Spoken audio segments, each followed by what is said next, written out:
Hello. I'm very happy to have joining me here on the sofa Marcus Barker, who is indeed somebody who's been working in the arts for the last 20 years in a very important role in various institutions, not just in Australia, but also in the UK, in the Republic of Ireland, and at the moment, of course, most importantly, with the Sydney International Piano Competition. Marcus, thank you very much for finding some time to talk to us. Absolute pleasure. It's great to talk to you. And of course, you know, the last live event was back in 2016. So this must be quite exciting for you to, you know, have all of these competitors and jurors and, of course, that important aspect of it all, the audience with us again. Absolutely, it certainly is. It's really weird to kind of think that actually I started with this organisation in 2015 and we're now in 2023, but I've only done one competition. So one live competition. So this week and we've been feeling the excitement kind of grow as like all of the competitors start to arrive from around the world. The jury is starting to arrive and they're rehearsing, well actually rehearsing now. And it is like this something which we forgot, or I certainly had kind of forgot just how exciting live performance is. And to actually kind of come from 2016, come up to 2020 and just always kind of get to do the competition again, only to have it stop for what we know the reasons why it all got cancelled. Yes, and then to actually come into 2023 and finally actually have a live event again, which is really magical. And you can feel the energy around the conservatorium, and it's just going to grow and grow and grow as we kind of go through the next 3 weeks of the competition. Very exciting indeed. I mean, over 250 people, or musicians, young pianists, applied for this, of course. So that selection process of actually sorting out who you're going to invite to Australia and the rest of it, that's quite a tricky one, isn't it? It is, and I'm glad I have nothing to do with it. No, we have a wonderful selection, a pre-selection jury, which consisted of four people, and they're all based out of the UK, and that was headed up by Piers Lane, who's our artistic director of the Sydney International Piano Competition. So they had that very, very hard task of actually going through and watching, and they did watch all 250 equally, because what we do pride ourselves on here at the competition is actually being very fair, being very transparent, and actually being equal to every competitor, whether they've been made one of the 32 or if they're one of the 250 that actually applied. Because, you know, the competitions are a unique beast, and whoever we actually bring out to here to Sydney, we want to make sure that we've chosen the right people to actually kind of represent who we are as a competition and who we want to create as the ambassadors who are going to be leaving Sydney after us. But we also want to make sure that, you know, the process of choosing those 32 are as transparent and as equal and fair as we possibly can.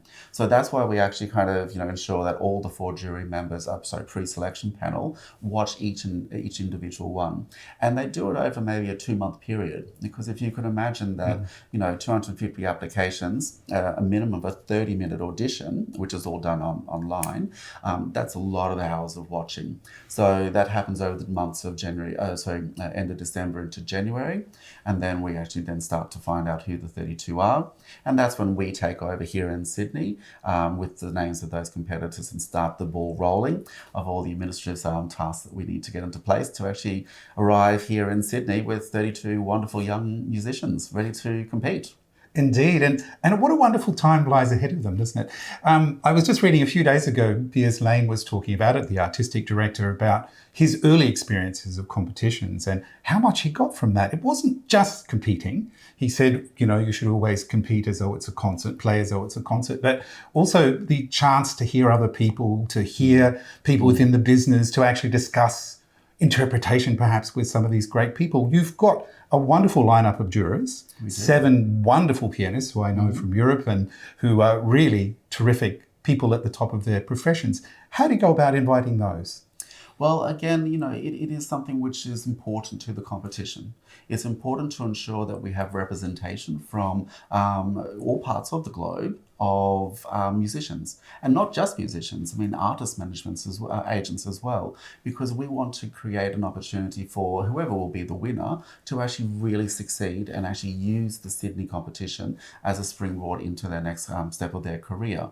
So the selection of that again it belongs to Piers Lane, who is our artistic director, and he has that task of actually curating who those 7 members of the jury will be, and we'll hear on opening night that with those juries actually playing in the performance of that concert that night. So what we try to do at the competition is to ensure that the experience that we're creating is very, very much like real life. So we want our jury members to also be demonstrating what is in real life to be playing a concert, and what we're expecting, our young artists to be also aspiring to do.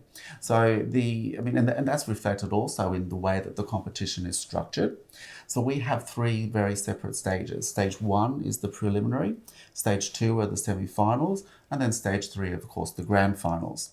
And within each of those stages, there are 2 rounds. So the first round of the preliminary is a 20-minute recital, and then a 30-minute recital for the second round. If they progress into the semi-finals, then there's a 70-minute recital, and then a chamber music round as well. And then if they progress into the finals, then we have 2 concertos with the Sydney Symphony Orchestra.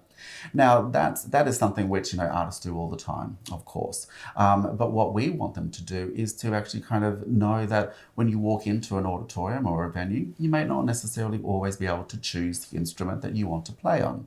You need to play the instruments that's there. So we have a system as well that we use 3 piano brands, and they're in rotation. So in the first 2 rounds of the preliminary and the first round of the semi-final, they don't get to choose which instrument they play. So here is another test for them to ensure that what they're doing is being able to use the instrument to actually make them sound as best as they possibly can on something which they haven't had a choice in. So, but it also enables them also to then be more informed that by the time they actually get to the chamber music round or the semi-finals, is that they do then get to choose the instrument that they want to perform on, because they've now had a chance to play on all 3 brands. And that makes them a far more educated choice for what they will want to do into the semi-finals. But then again, it's also then the choice that they have for the finals to do exactly the same, of actually kind of choosing which instrument they want to perform on. It's really, from what I can understand, mirroring what a professional life would be like. You can't always choose exactly the piano or take the piano with you that you want to perform on. So I can understand that as being a very good challenge for any performer. And it would be very interesting to hear the same performer playing on different instruments. Absolutely. It's very interesting. But also in the semi-final round as well, if they get that far, then they also need to actually kind of do an introduction to their semi-final round. So we're encouraging them to actually speak to the audience and to develop that rapport with the audience through the spoken word. Now, some of them, English speaking, will actually find it much more easy than, say, someone who English is maybe a second language to them. But we're here to actually support them and to encourage them and find ways and pathways for them to actually kind of still achieve that and still create that rapport with the audience. Because at the end of the day, everyone knows they're a great musician, otherwise they wouldn't be here. That's right. But what we want the audience to also identify and relate to is the fact that they're simply just a person like you and I, and someone who actually has a personality. And even the stuff that we do around the competition before we even kind of get them onto the stage, so like photo shoots and meeting with our donors, is all about creating this sense of who they are as a person. And we hope that that personality also comes out through what they're doing in the semi-finals, as an example of actually kind of describing who they are as a person as they're describing the wonderful music which they're about to play. Oh, how wonderful. Sounds terrific. Australia, of course, has a long tradition of piano playing. We have turned out some wonderful pianists. You, of course, have got one of the top ones ever. Of course, Piers Lane is your artistic director, but there's Eileen, Joyce, and of course the Harvey family. There are 2, Bernadette and Michael, and many, many great pianists. And there's never really been an institution that's really catered for just the piano. In other words, bringing all of those different aspects of piano playing together. Now, we see the name Piano Plus appearing quite often around this product. So it's quite an exciting development, I think, for us to hear that the focus is now going to be on those pianists in a very special new organisation, of which the Sydney International Piano Competition still remains an important part, right? It will. Yeah, it'll remain the jewel in the crown of what Piano Plus will do. So Piano Plus is a new organisation that's come out of almost 50 years of history attached to the Sydney International Piano Competition. And Piano Plus is to actually celebrate the piano. Doesn't matter what or where or how, it is to celebrate the piano. It's also to encourage people to actually start playing again, to play the piano and to enjoy it and to love it. And then the third thing which we want to do with Piano Plus is to ensure that there are opportunities for music education, and in particular in terms of piano, of course. So Piano Plus will be about anything to do with the piano in Australia. And we're not saying that we know everything about piano when we're the one-stop shop for piano, but we are going to be a resource that anyone in the country can come to us to seek information about.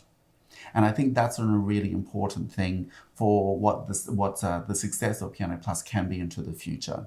And we do a lot of things already under the old banner of the Sydney International Piano Competition. We do touring around the country. And so we're already doing that. We're doing education and masterclasses and going into schools. We already do that. We create opportunities for amateur pianists to be involved in playing music. So we're already doing that. We're creating festivals in regional locations which are connected to food and wine as well as beautiful piano music. We're doing all of that. But what we're going to be doing with Piano Plus is amplifying all of that.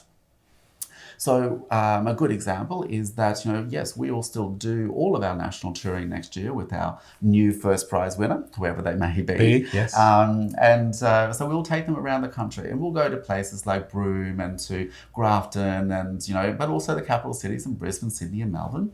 And we will actually still do education work. But from next year, what we'll be doing is creating a residential piano school in regional New South Wales. So it'll be a destination, and it'll go for a week, and we'll be encouraging young pianists to come and work and learn with some wonderful pianists that we've got lined up for the first ever residential piano school, which we're calling the Autumn Piano School, because it will happen in autumn. Okay. And so it'll be that opportunity for young people to actually play.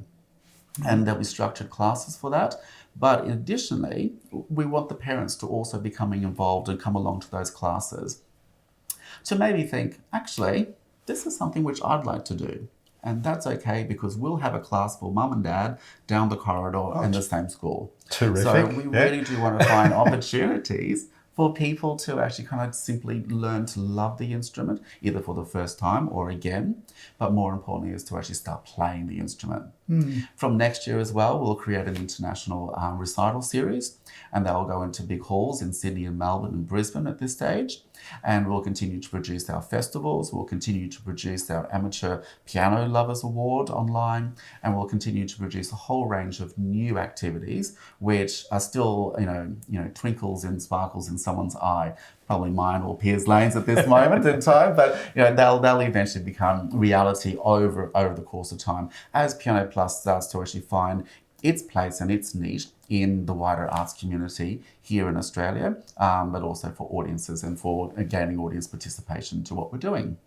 Yeah, as someone who grew up in regional Australia, I can imagine just how special that will be for many people to actually have access to these phenomenal people and hear concerts, but also to participate and take lessons. I can imagine it must be wonderful.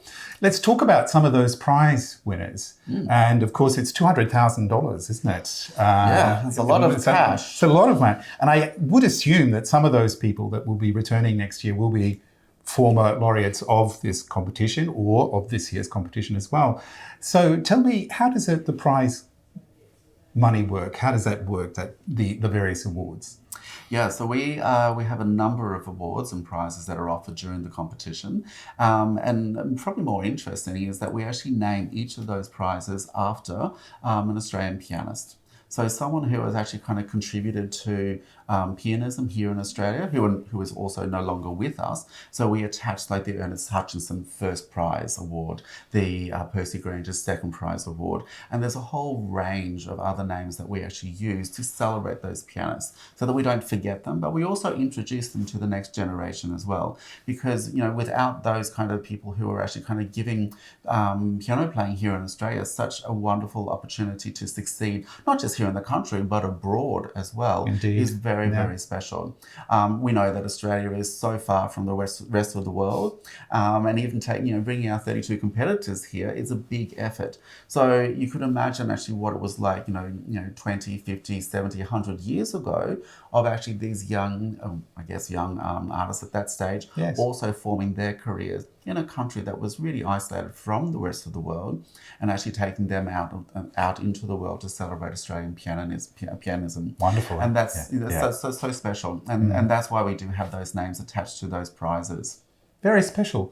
Of course, all of this can only happen if you have the right sort of support mechanisms happening in the background. How does that all work? Yeah, there are so many wonderful donors that we have that Right. too numerous to actually kind of even start to thank. And it's with the support of those kind of individuals, those philanthropists, our corporate partners, those people who have left bequests to the ongoing success and future of the competition. All of those generous individuals and companies really make what the piano competition is today. And it is without them that we couldn't actually be sitting here doing the 23 Sydney International Piano Competition. And there is another special group of volunteers, actually, which are the friends of the competition, and they've been around since 1977. Goodness, isn't that lovely? Yes, it is. Yes. And we'll see them all around the Verbruggen Hall and the Conservatorium over the next few weeks. And they're so dedicated and so passionate. And so without the friends of the competition, we couldn't do what we do today either.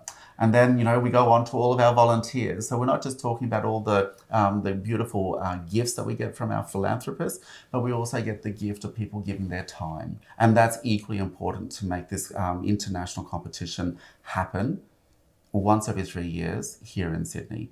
And without those people with that passion, giving up their time, we couldn't do what we do today. And for us all to be sitting and enjoying this wonderful piano music that we're about to hear.